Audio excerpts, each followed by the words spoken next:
Questo è l'Arco Valaresso. Ci troviamo a Padova, in Piazza Duomo. L'Arco Valaresso, costruito nel 1632 su progetto attribuito a Giovan Battista della Scala, si tratta di un arco di trionfo dedicato ad Alvise Valaresso, capitano della città dal 20 luglio 1631 al 19 dicembre 1632. Quando viene nominato dal Senato della Repubblica Serenissima capitano di Padova, la peste imperversava nel nord Italia da ormai quasi 2 anni.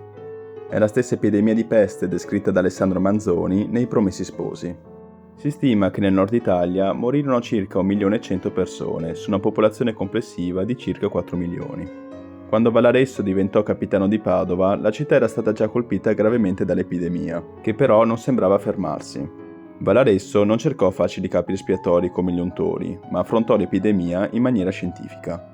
Impose la quarantena ai malati, spostò con 200 anni d'anticipo rispetto alle ordinanze napoleoniche i cimiteri al di fuori dalle mura e concentrò e ottimizzò lo sforzo dei medici istituendo e riformando il lazzaretto cittadino.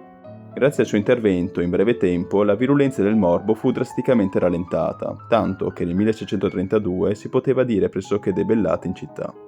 Per questi meriti e per aver sistemato le finanze locali, viene eretto in suo onore questo arco di trionfo, unico nella città di Padova.